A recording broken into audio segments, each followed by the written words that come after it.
absolutely nothing on the Nifty. 4 points lower on the index at this stage. Mehrab Irani is General Manager, Tata Investments Corporation. He's with us here in our studios. Mehrab, thanks very much for coming in. So, I mean, I don't think we can talk about anything apart from the budget today, with that being so close. What do you now finally, after, I'm sure you've read what many are reading, many are writing, research analysts, economists, etc., and how the budget what it should do. A lot of them dispense advice. Others say, well, this is the only course of action. It's mostly all the same. Control the fiscal deficit, and you'll be in a good place, and find some resources to spend on capex. That's, I think, the consensus. What are your thoughts about what the budget will mean for the market?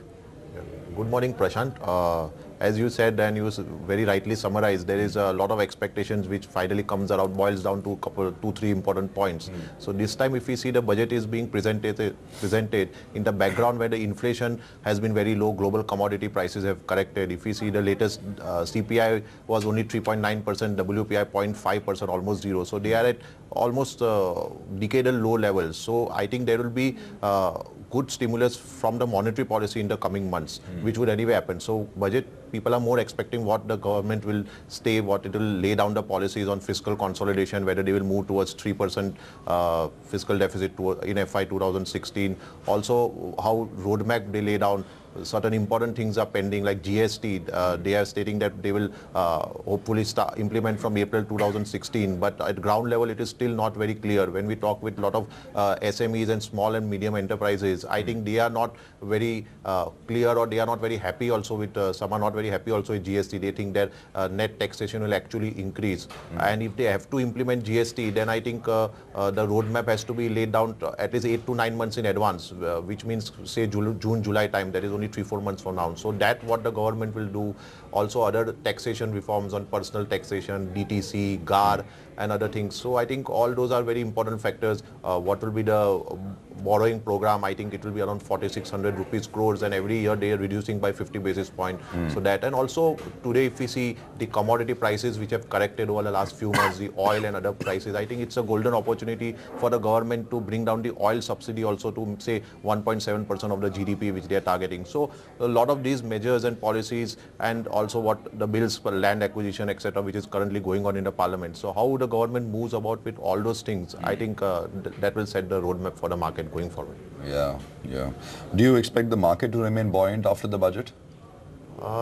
See, the market is going with a lot of expectations into the budget, and I am not sure what will come out of it. If we see the market, it has already slightly corrected over the past few days. But hardly, right? But hardly, yeah. In that sense, the way it has gone up over the last few months, it has hardly corrected. Today, if we see the third quarter results were also very below expectations. Sales growth was of Sensex company only had actually degrowth by 1.5%. EBITDA was down. Even the profit growth was down by 6%. There was a sharp 30% fall in the profits of metals and energy sector. So, and today we are not cheap. We are almost at 17 times forward earnings. That also, I think, analyst consensus is estimating around 20% growth in FY 2016. So, which as of now looks little difficult and challenging. So, unless the budget has something very positive, it would not. In the short term, market might be slightly disappointed, and we might be for a small, at least, correction in the short term. In terms of does the budget mean the markets are trading? Of course, are you? Let me just get your thoughts on that. Are you happy, or were you happy earlier as well when the markets weren't trading, or at least the view was that Saturday will be an off? Yeah, that is more of a, actually it doesn't make any difference to long-term investors. Yeah, it obviously makes a difference to short-term traders. It could make a difference, if the budget were to throw up something pretty drastic and you get a large entry point or whatever, right? Right, it were to make, but it's always better that market first understands, digests the facts, and then it reacts to it. But but its open is also very. Broking firms are very happy. Yeah, broking firms are happy. Big volume day. Exchanges are happy. Exchanges are happy. Yeah, sure. And so overall, the environment and mood is positive. Mood is positive. So you said small correction possible after the budget, right? That's essentially your view. It seems so. If the expectations are not met and the way the earnings have panned out and the valuations what we are trading at, their correction can always happen. Yeah, but expectations are, I'm a little confused about what expectations are. Okay, we know what everybody's saying, right? We discussed that fiscal deficit and fiscal roadmap is maintained. Now, I'm not very sure whether if the government says that if fiscal deficit target is 3.6% for fiscal 16, market will be happy or will it be disappointed? I'm not very sure. Will it mean that? It of course will also mean how much what the government is saying it will spend on capex, right? If they say that we're spending 1%, say 2% of GDP on capex as a percent of GDP, I think then and they say well fiscal deficit is 3.6%. I guess markets are happy, but if so, I guess it's not just one thing, but two or three things together, which will help us decide whether the roadmap is there but also how the government is finding resources to spend. Yes, I completely agree with you. I think it has to be a clear balance between both of them, between the deficit and also between the growth. Today, if we see the private capital spend is actually not happening. The private sector is totally starved of money. The incremental capital is not coming in the infrastructure sector. Yeah. So I think the government has to do something, some public spending has to happen in the infrastructure sector to give it some kind of fillip. So once that happens and what government lays down the roadmap for that, I think that would be very important. Yeah. Yeah. Personally, what would you like to see? 3.6% or closer to 4% for fiscal 16? I would like to see closer to 3.6%, but of course with it should not be sacrificed the cost of lower capex right. spending. And I think government has a very good opportunity. If you see the inflation is also down, the commodities prices are down. So overall the opportunity is there for the government to come out and act and do something positive. Which sectors, subsectors, etc. do you think, and I'm talking about this from a stock market perspective as well, where you can do something about it, right? I mean, you like something and you like the government's focus and you can act, put your money in those areas. Where do you think the government focus will be when we talk about capex spending? What do you think the government will focus on?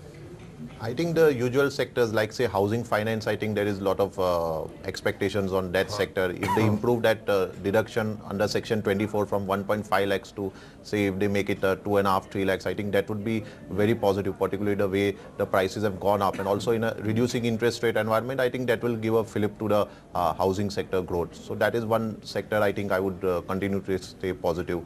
Also, if you see the auto sector, last year they had reduced the excise in last February from 12 to 8%, and then suddenly again they have increased it to 12%. So what they say over there, that would be important. Even GST implementation would be positive for the utility vehicle sector. So there we have to, I will watch out.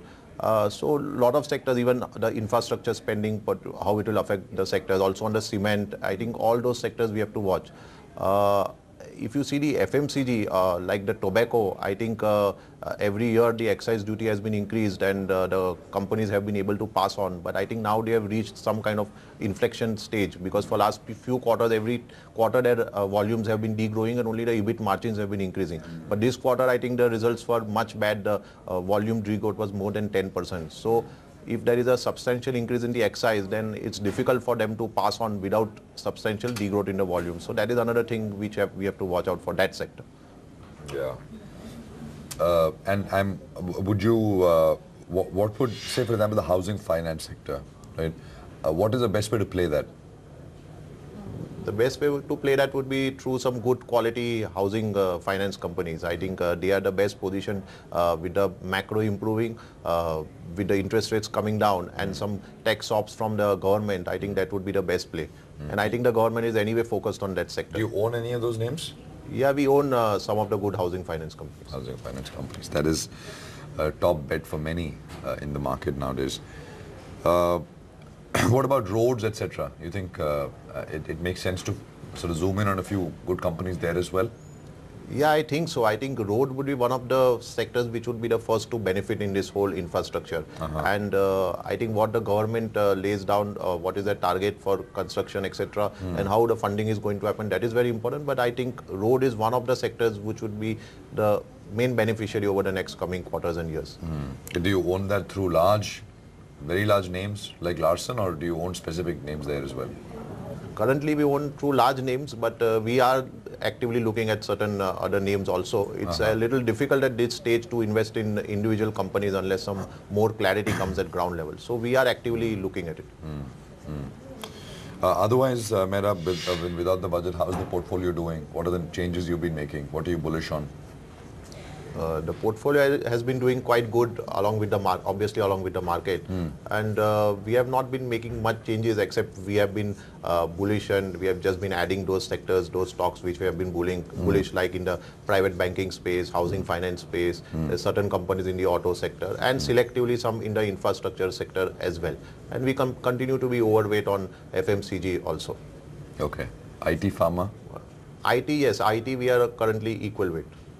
And what about pharma? Pharma also we would be slightly overweight, and we continue to be positive over there also.